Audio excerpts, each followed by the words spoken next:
Welcome to this edition of One on One. Imagine it's 2012, you're a teenager in high school, and your dream is to be transformed on MTV's hit reality show, Made, which ran from 2003 until 2014. Meet Gloria. She's really insecure about the way she looks. I'd be so much more happy if I was skinnier. But to make matters worse, So, what do you think? her mom dresses like this. She does get more attention than I do when we go out. That's pretty annoying. But now Gloria wants to snatch the title of family hottie from her mom by being made into a pageant queen. Our guest today, Gloria Styskin, had her dream come true and was made into a beauty pageant queen. But things didn't turn out as expected as she got a few lessons in perception versus reality, forging the path for her career as a writer and producer. Welcome to the show, Gloria. Thank you for having me, Chris. First thing first, how old were you when you were in the show? I was 17 when I was on Made. How did you get into the show? What was the audition and the filming process like? So I would go onto the MTV casting website every day waiting for some type of show that I could be on. And then one day I saw that they were casting for Made and I was like, I could be Made, sure, why not? So I just submitted a 2-minute video answering some questions to them. I sent it off and kind of thought nothing of it. And then 2 weeks later, I got a phone call from a New York phone number and it was a producer from MTV. And then there was a lot of back and forth, just figuring out all of the logistics stuff. And what made you decided to be in a reality show? I was a teenager and I loved television and I thought the natural step for me to take would be to be on television. So I took any opportunity I could and that was the one. And how did you decide that you want to be into a pageant queen? So I didn't decide that I wanted to be a pageant queen. They kind of did. So I applied originally for the goal of having a dream prom. I just want to be on TV, so I ended up being in a pageant. So on the range from 1 to 10, how different was your perception of the show when you were filming versus it aired? Oh my God, 14. It was so different. I didn't really realize the story that they were going to tell. I kind of just thought it was going to be oh, Gloria's a slob, and now she's a pageant queen. But that wasn't what they did. They ended up taking this whole angle of I feel outshined by my mom.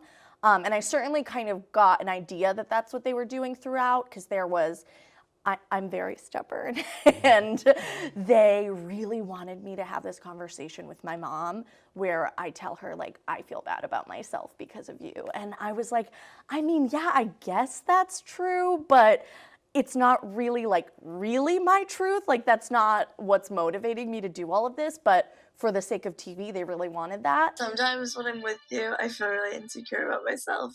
I compare myself to you, and it's really hard because I'm pudgier than you. You're very proportional. So that was what kind of drove all of the other producers to end up coming and getting involved because I just kept refusing to do that. And then ultimately toward the end, I kind of realized there was no hope. And did it affect your relationship between you and your mother? That's a really good question. I didn't think it would until after I saw the show, because they definitely really dramatized my relationship with my mom. They kind of got this little morsel and, they did their job and they blew it up into a story. But my mom and I were really close before. We continued to be very close after. A good level since. So what were the most significant impacts of your portrayal on national television? That's a crazy question. Nothing I didn't really skyrocket to fame necessarily. Just kind of the personal aspects I think were the most challenging after it. I've been recognized in public a couple times. That wasn't really difficult or anything like that, just kind of awkward, but the personal aspects were the most challenging. So how would you describe this impact, more positive or more negative? More eye-opening, I think. I think it really, I don't like reality TV now. I just can't get into reality TV. I think it really kind of showed me that there is so much in our lives that we accept as truth that isn't necessarily always true.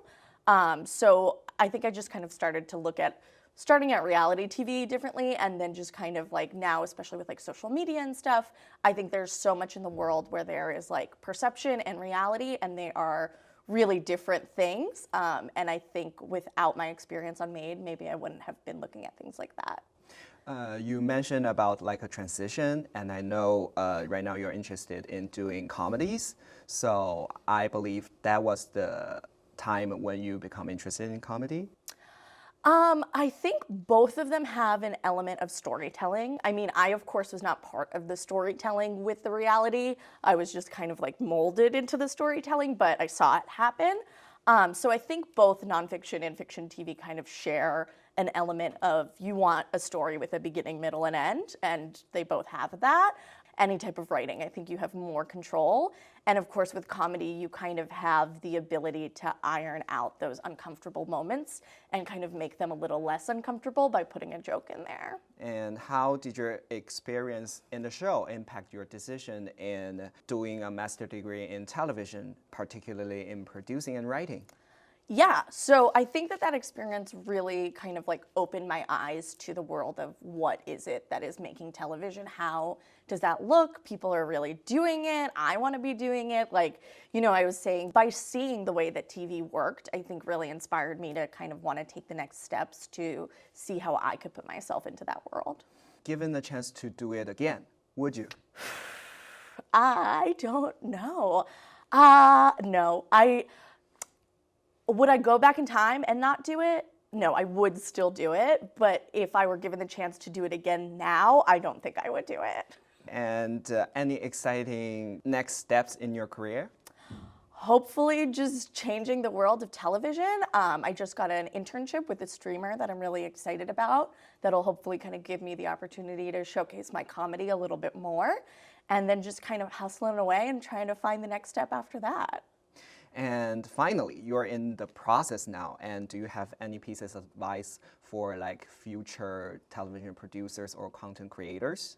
Yeah, definitely. I mean, take all of my advice with a grain of salt because I think I'm right there with you. From every experience that you have, you take something away and you learn something. No matter what you've done, it is cool and you learned something, and then how you can take that on to the next step, I think everyone should do that.